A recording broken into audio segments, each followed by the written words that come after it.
Hey, everybody, welcome to this week's Nasdaq Dorsey Wright podcast. We're recording this on Thursday, November 10th to be released Friday, November 11th. My name is Will Gibson. I'm joined by Joseph Solo this week. Joseph, there's a lot to talk about today. When we're recording, this market's up like 4% right now, which if we close at this level, I think will be a pretty historic day, at least over the past couple of years. I saw a thread go through our research chat earlier that if the S&P ended now, it'd be like its best day since April of 2020. And you're seeing a lot of movements on major index charts, bullish percent charts, interest rate charts, currency charts. So hopefully we're gonna give a high level overview of how some of that shapes out today.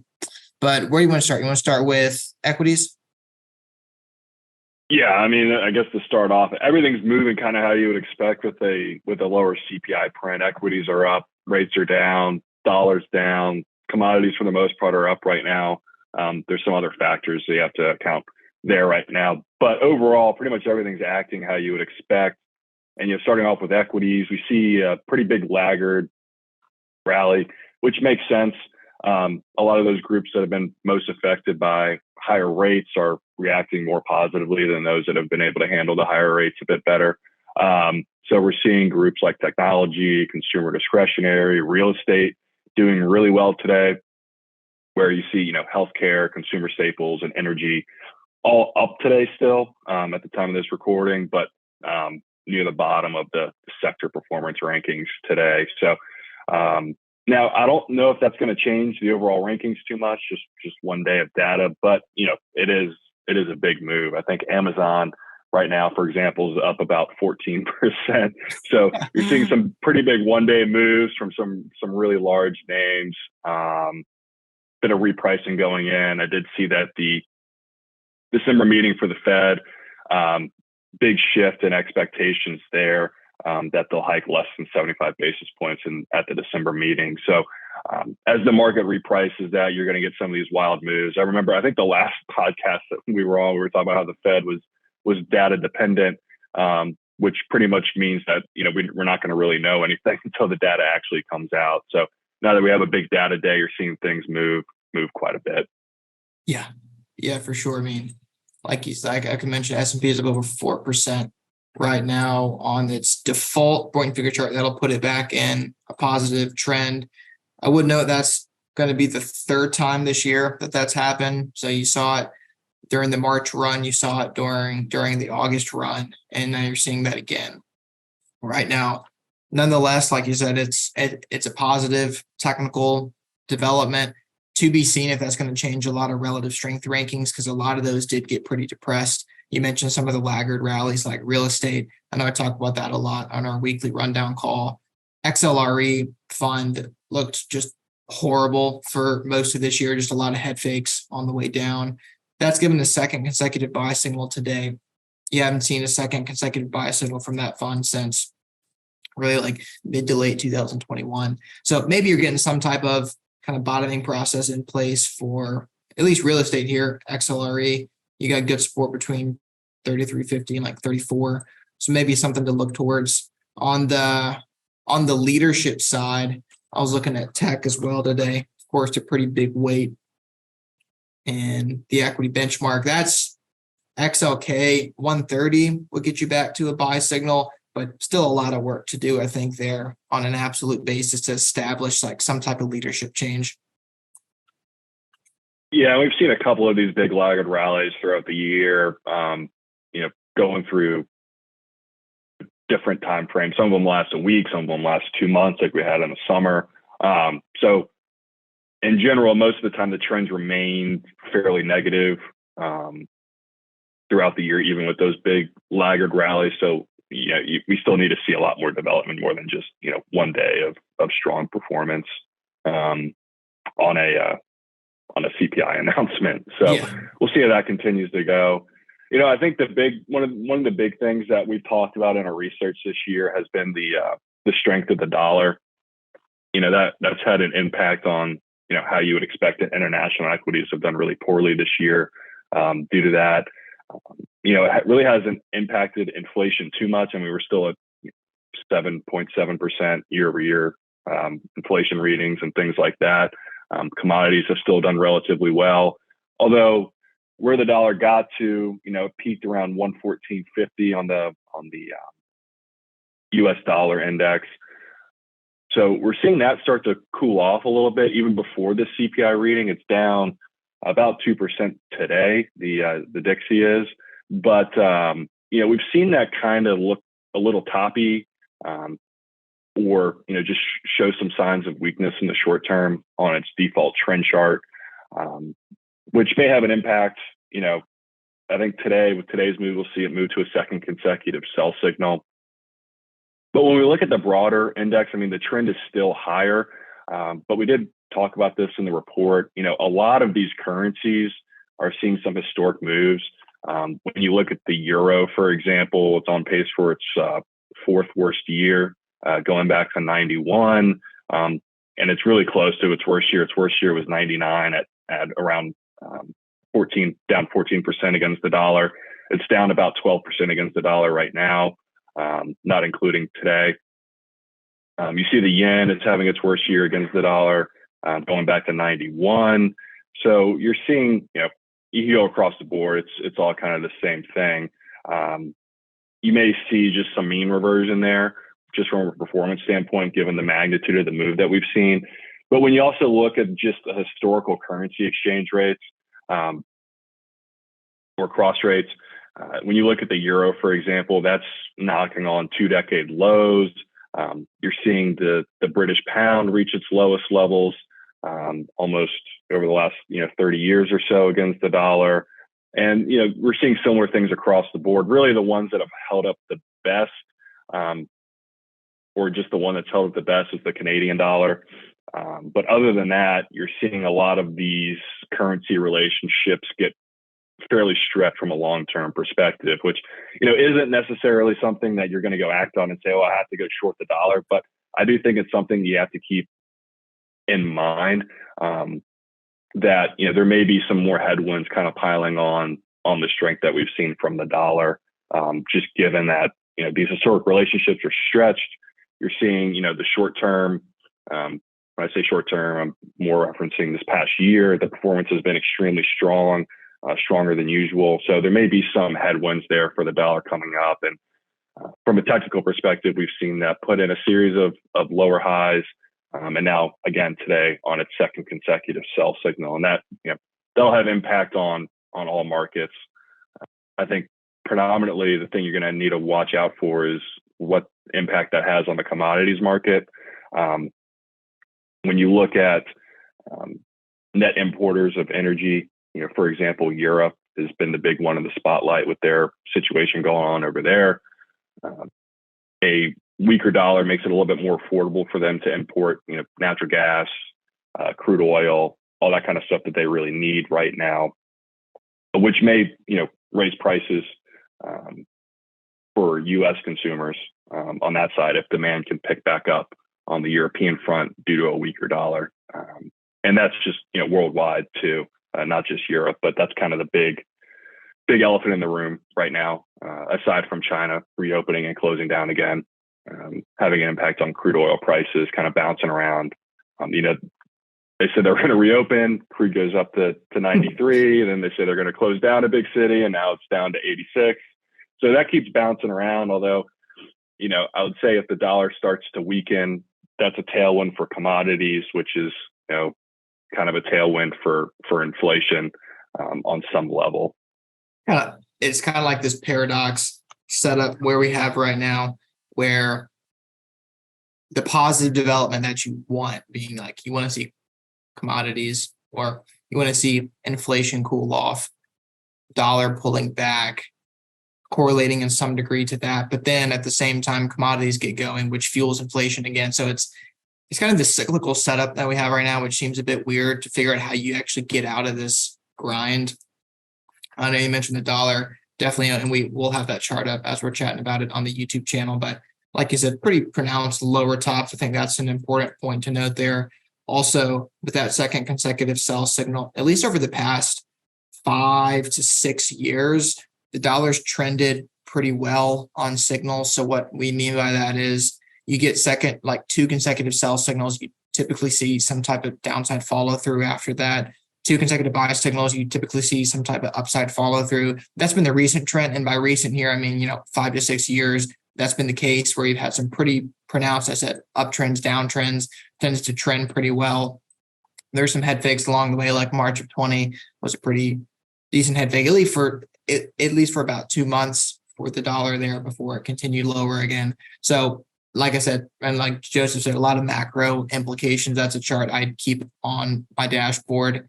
You mentioned commodities, dollar, of course, typically being a tailwind for commodities, being that they're priced in US dollars. So dollar comes down, making them more affordable, as you mentioned. I put this chart in our report the other day.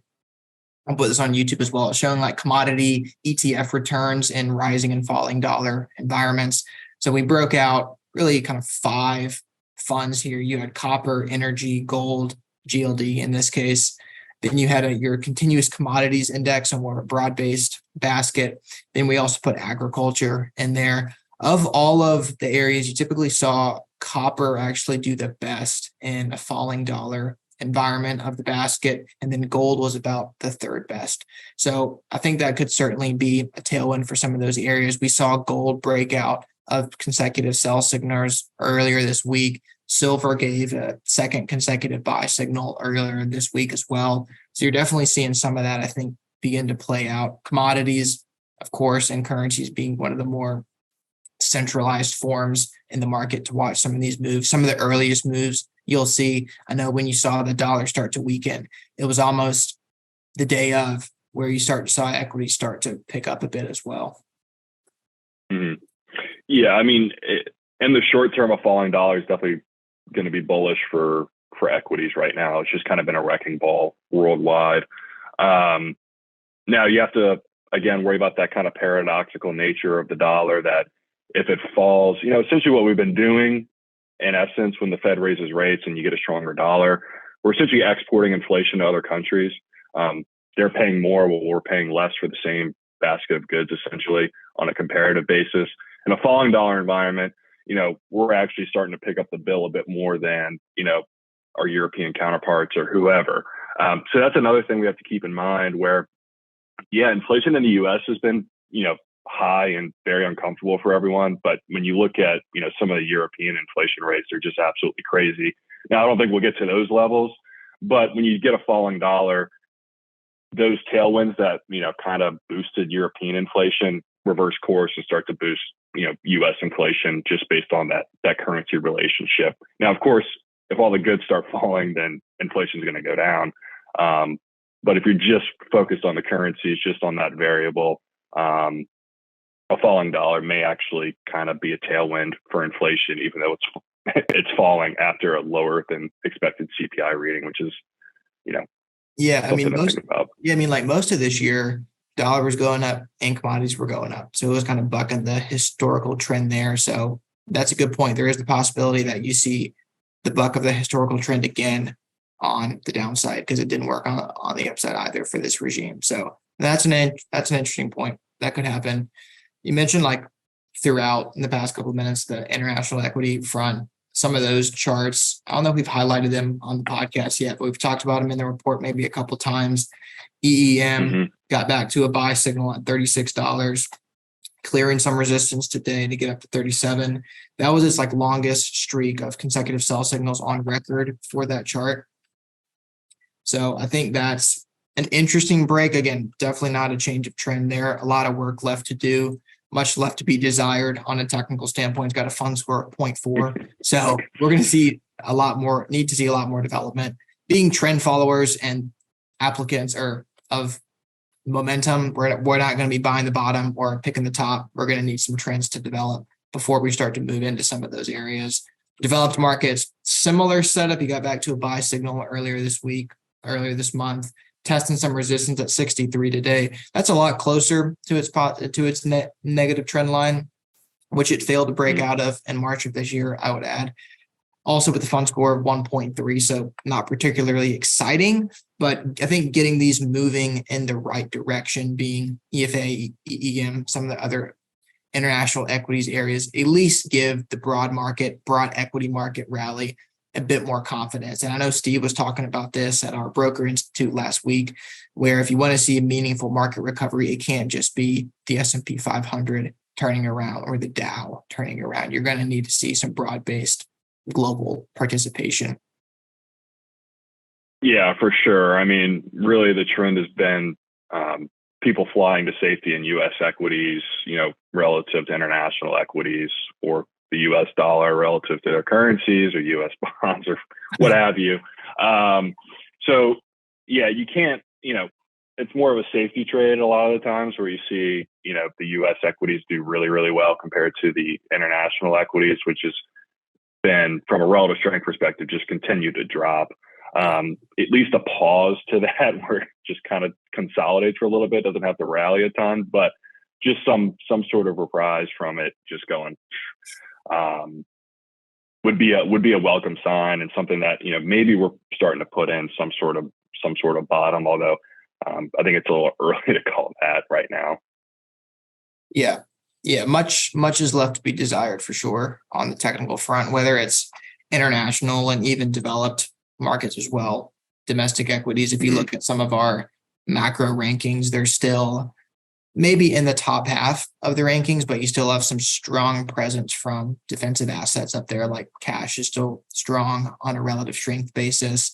You still have a lot of defensive sectors with pretty strong fund scores, healthcare, consumer staples, utilities. A lot of those areas haven't really changed trend at this time. So in hindsight, could this be the turning point? Maybe, but as trend followers and applicants, we're going to let price actually follow through and see if we actually get that change of trend, because this year you've had three head fakes, at least two or three head fakes that didn't pan out. So we'll believe it when we see it.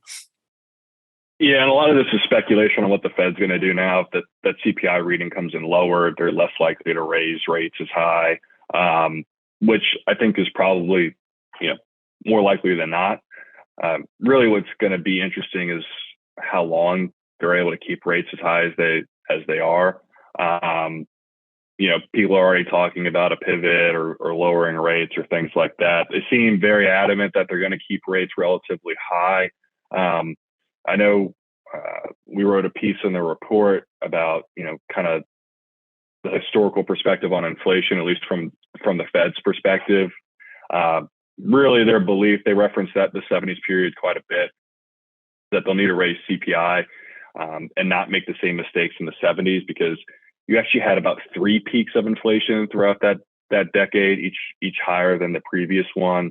And the first two, the Fed funds rate kind of followed CPI. So once the CPI started to fall, the Fed funds rate started to fall along with it. Really, the third time, they just said, we're just going to keep rates elevated for longer, just to make sure this thing is really, the inflation's really coming down. And that, that did happen. Now, whether that is actually what happened or not is yet to be seen. When you look at crude oil prices through that period, they kind of track CPI as well. So once the crude oil prices really fell, that's when CPI really fell. So you could say, well, it was the Fed, or it was just commodity prices finally fell down. That's an argument I'll leave up to the economists to sort out. But nonetheless, I don't think that the Fed has absolute power over inflation like they want to posture as. I think commodity prices are going to have to come down along with more restrictive Fed policy to really see inflation cool off. And we've kind of seen that. I mean, even with the Fed raising rates, crude's still around $85 a barrel. We're seeing, China, even when they're locking down, crude oil prices have stayed pretty elevated. When you look at just the price chart for crude oil, that returned to a positive trend for the first time in a couple of months as well. Copper is looking like it's trying to put in a bottom as well. So, we're seeing some things that, commodity prices are having a much tougher time from now starting to come down. We've actually seen that in the CPI report too. I believe energy and food were both up over the past month, whereas some of the more falling, some of the more aspects that fell in the CPI were services related, or hard asset type of related like cars and things like that. So it's still yet to be seen if the Fed's raising rates is going to have a long-term impact on commodity prices coming down, or is it just going to be a regime that we're going to have to deal with for the next couple of years as we sort out the supply issue.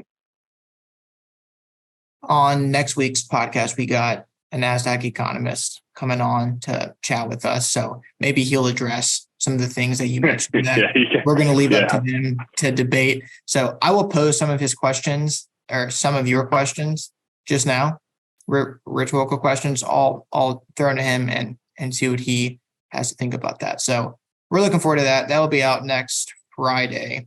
Be on the lookout. As far as our discussion goes today, Joseph, anything else you want to add or anything you want to end with before we wrap up? No, I mean, I think we talked about a lot today. I mean, pretty much all the asset classes are acting how you would expect right now with that lower than expected CPI reading. Now, I would be careful to make any hard assumptions after today. We've seen that the Fed has said that they're data dependent. That pretty much means that we don't know until the data comes out. We can conjecture about what we think it's going to be all we want. So I would just say, don't get sucked into the rally just yet, especially in those laggard areas. I think you're still going to want to stick to those stronger areas. I know energy is volatile, but the trend there has been really strong. The large cap healthcare space has been kind of a stalwart. And then you've seen consumer staples hold up pretty well also. So I wouldn't be, right now today rotating out of those stronger asset classes into something like technology or consumer discretionary just yet. Don't get caught up in the hype just yet. Yeah, that's a good note. As the indicator updates come through later tonight, when all the dust settles here, we'll definitely update tomorrow in the report. Also, in the morning update videos that we stick on our platform, we put maybe one out a week elsewhere, but those morning update videos every day, we'll kind of run through the indicators to see what happens. There's likely going to be at least a lot of changes on at least the bullish percent charts, but we'll talk about those as they happen tomorrow. So check out the report, check out the morning video tomorrow. And other than that, I'll go ahead and wrap us up. So thanks for tuning in to this week's podcast. We appreciate it. And we'll be with you next week again.